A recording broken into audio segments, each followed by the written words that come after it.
In 1919, he hit 29 home runs and was sold to the New York Yankees. A three-run home run for Buffington. The Yankees now lead it by a score of 3-2. Bill Lee is now going over to a couple of the Yankees, and there they go again.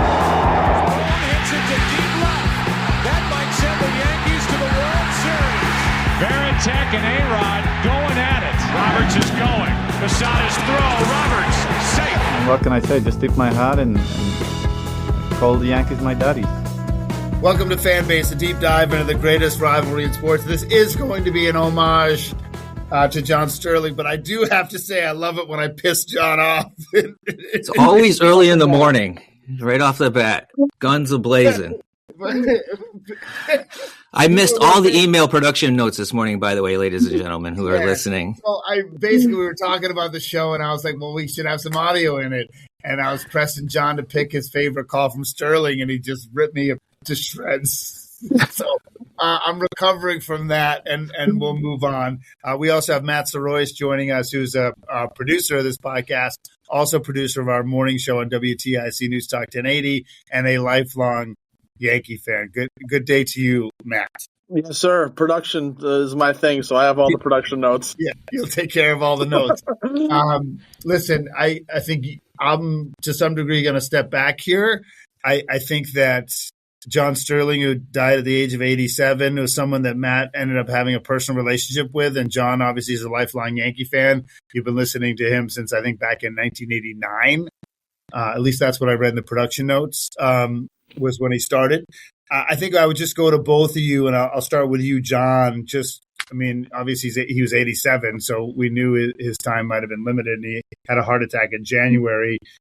Just your thoughts on the man and his impact on you as a Yankee fan. Yeah, it's interesting because, in a way, it wasn't as hard because he's been gone for a little while, right? He bowed out in the 2024 season. And really we haven't really heard much about John Sterling, other than he had some health issues lately. But, obviously, it came as a shock, right? Because he hasn't been talked about much. And it is a big loss because when you think about it, it's, when you're the voice of something, right? You're the voice of the Yankees, or you're the official something of this. It's easy to put a sign up or whatever, but to be the voice of something is just something so different, right? Because that's how you relate to people, because there's so many people, if you think about it, that might, if you look back in the day when radio was just a thing, right? Most people don't listen to the radio anymore, but when it was actually the thing, there would be times when people wouldn't even know what John Sterling looks like. They would just imagine what he looks like. And he was the only voice that people had to what was going on in the stadium. So it was an extension of the game. It was an extension of the stadium. It was an extension of life. And part of that is lost nowadays because of so much, media and digital and this and that. But, the voice still carries. And when you were lucky enough to listen to him on the radio or however you listen to it, it was a treat. It certainly was a treat. Matt? Yeah, I echo exactly what John said, too. He had that distinct voice like a Vince Scully, like you knew what you were listening to every single time. Susan threw to him and he said, well, Susan, I thank you. And it was time to play ball. And I took it. I spent time yesterday getting pretty emotional because I'm about to turn 38 years old, and he called Yankee games for my whole life. My whole life. From David Wells to David Cohen's perfect games to the World Series championships, to Jeter's 300th hit, to Aaron Judge's 62nd homer. Everything. So, the personal relationship, I'm sure we'll get to it. That I got to talk to him, and have dinner with him every year for the last couple of years. I won't take that for granted. That's something special for sure. Just why don't we have a listen? You talked about Jeter's 3,000th hit. Let's just have a quick listen to that call. So he is one hit away. He is at 2,999 as he stands in. And there's the chant, which you can hear in the background. Derek Jeter. Here comes the 3-2 from Price. Swung on and hit in the air to deep left. That ball is high. It is far. It is gone. He's homered. Derek Jeter homers to tie the game. And there it is. Hit number 3,000. Derek Jeter has achieved another milestone in his Hall of Fame career.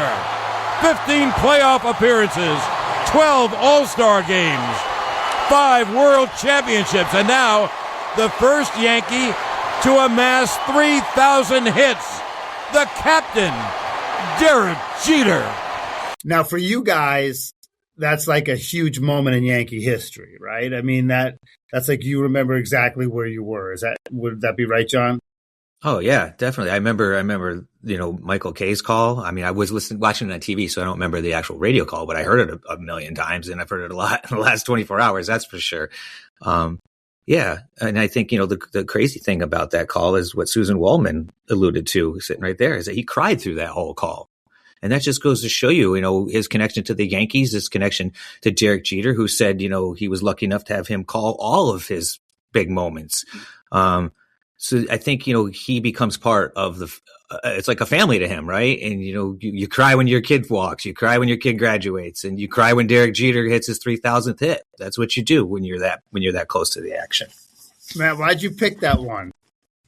I just remember watching that game, but also listening to it on the radio as well. I would sometimes kind of put the TV on mute and listen to it on the radio every once in a while. And hearing him get emotional with that, because he called every single one of Jeter's games, leading up to that 3,000th hit. It was, I think it was personal and special to him that he got to be there for that and call that game and that monumental hit for the Yankee captain. For me, again, like the 5,000 plus games, the 200 plus playoff games. I mean, it's unbelievable that he did. And he at one point, I think it was like 5,000 consecutive. I think of the catchphrases, right? So I think of the great Giambino, an A bomb for A-Rod, burn baby burn. I really liked, and his Aaron Judge ones are great too. I love the all rise. I mean, I think it's such a good phrase. Do you have a single phrase, either one of you, that you like the most? That's funny, Brian. It's there is just like an insane amount of them. Even the ones that the ones you just mentioned, you pop in your head. But if you go back and look at the highlights of a lot of these Yankee players that you all don't remember over the years, some of the stuff he came up with, like Melky Cabrera, the milkman delivers. Yeah, that's good. I forgot all about him. Shane Spencer, the home run dispenser. That's a good one too. It's another one, and we all love It's Glaber Day, burn baby burn. The Bambino Tantino and all that was an easy one for him, because he would say the Bamtino for Tino Martinez, the Giambino for Jason Giambi, and the Sanchino for Gary Sanchez. He had so many of them. The Grandy Man can. I mean, the great thing about him is he would say it, and then he would come up with some song or something afterwards. It would just it just added that extra. You just don't see that anymore. I'm telling you right now, you go and you watch any broadcast across MLB. Yeah. Give it a month, because these might be some cheese balls out there trying to get some catchphrases in. Give it a month, and you'll never hear any of that. You'll never hear any of that. Even Michael Kay with Judge's home run last night didn't nail it. Everyone says, "Oh, great homage and all this." He didn't nail it. He did not. Right. He did not nail it. He paid respect to him, but he didn't nail it. Then that art is gone, Brian. It's just gone. Well, I mean, I want to respond to that, but I want to give Matt, you any particular one or two stick out for you?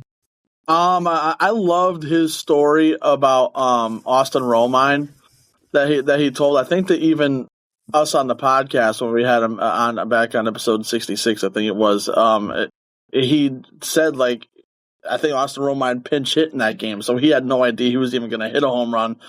And by the time he was on his way to second, he just blurted it out, "Romy, my homie."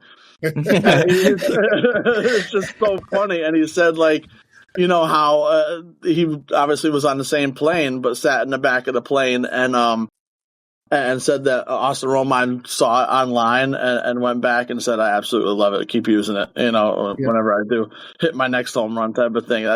That's just a cool story for me. Well, okay, so I'll give you my perspective as a Red Sox fan. We talked to a couple local guys who know Sterling, Mike DeMoro for the New London Day, who was with you, Matt, at those dinners, and so was Joe D'Ambrosio, who's also, in my opinion, one of the great broadcasters. And there's a couple things that I thought were interesting to share. One is, they talked about Vince Scully, who's a nuts and bolts guy, whereas John Sterling was not as nuts and bolts and very performative, right? And DeMoro said, if you want to know, what happened the last 10 times so-and-so was up with runners in scoring position, Sterling's not going to give that to you. But he'll give you some memorable moments. And for me, I'm a Red Sox fan. So I always thought he was obnoxious. I couldn't stand Susan Waldman. And over time, I've grown to appreciate it. I think that things changed when they started putting cameras in the radio booths, because now it's like ridiculous. Like we talk about Scott Zolak with the Patriots, and it's so performative now that almost everyone sort of has to do it. But with Sterling, it was both. I think that the natural organic stuff that came out on top of, like, the Yankees win became so over the top, and I think part of that's because of the cameras. But that doesn't change my agreement with you, John, is that regardless how you felt about him, he had a distinct style and voice. And there are some really good young broadcasters, but generally speaking, they can be conversational, maybe, technically perfect, maybe. But I don't know if we're going to get that organic person anymore who's truly like transcendent from the game, which Sterling was. I mean, as you said, Michael Kay might be a career broadcaster who's had an incredible career, but he doesn't transcend it because he doesn't have that je ne sais quoi, that special quality that's a little different. And so it makes me sad, obviously, the end of a life, the fact that he didn't get to see his daughter get married, all those things are extremely sad. But just from a pure sports standpoint, I think it's sad because there are so few distinct voices left, and very few young people have that style. And that, to me, it really in some ways is part of an end of an era. Yeah, Matt, you made a great point just a little bit ago about you turned off the TV sound and listened to it on the radio or listened to it however. And that's important too, because a lot of people do that. And my dad does it. Yeah, and it gets a little bit tougher now with the digital age with delays and all that, because it's not perfect. But that is something. It's a great option to have, and a lot of people, that's the familiarity, right? Like they feel comfortable with that voice, and if it be Susan and him or just him alone, it's something that people look for and they seek it out. Yeah, John Senecal, Matt Soroyce, Brian Shackman are episode 238 of Fan Base, a deep dive into the greatest rivalry in sports, a bit of a tribute to John Sterling, who passed away at the age of 87. He came at the right time, 89. He had 5 World Series starting in 96. And it's sort of in the modern era. I mean, they haven't won since 2009. So as you guys sort of mentioned, he kind of was synonymous with the winning. And now, it hasn't happened in so long. I'm just, I'm curious of what it will mean when they win again with a different voice. I mean, how do you feel about the present guys? And it is. Honestly, I think it's hard to get used to. I mean, very talented, came from the Seattle Mariners, and Susan's still there. But I mean, what's his name again? The new guy, Dave Sims. Yeah, he's very good, right? But he's very good and great resume, but it's not John Sterling. Like, it's like, I always assumed that once John Sterling left, Susan would follow, right? Because then you just get a whole new package in there. Yeah, and why didn't she? In a way, it'd be easier for people to take, right? Not to say that she's not good at what she does. It's just that I feel like it's not easy to listen to the new. I don't know, Matt, what do you think? Yeah, no, and it's why John was a true one of one, and why everybody said that yesterday is a true one of one and the only one, because you can't duplicate it. You can't replicate it. You can't duplicate it. No matter how hard you try, there won't be another John Sterling. And Dave Sims and Susan Waldman do a great job on air. They're both old school broadcasters, but it's still not the same flair and it's not the same sound that John Sterling provided.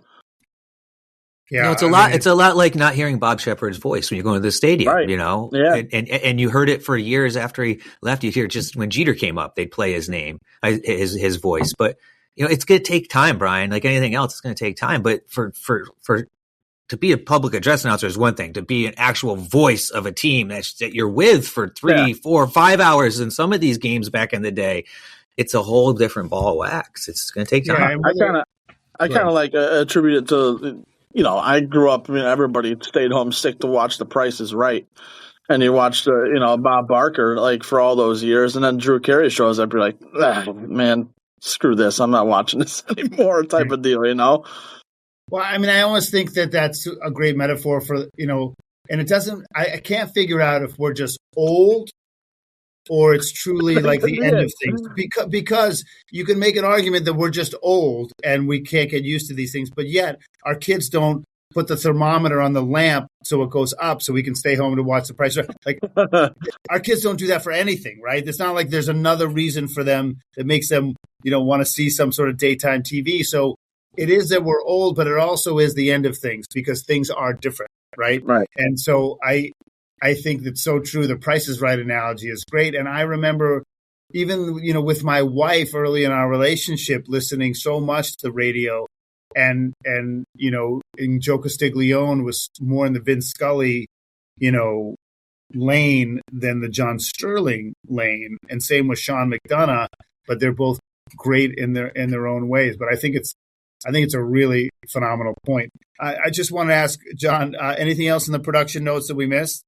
Yeah, I think I want to hear what it was like sitting with the man at the table. I mean, how many times you had dinner with this guy? I mean, he was on our podcast. He was so gracious. When you talked to the guy, it was like you were. I mean, we didn't see him face to face, but it was like you were sitting there with him. I mean, what was it like? He also was like grateful to be on.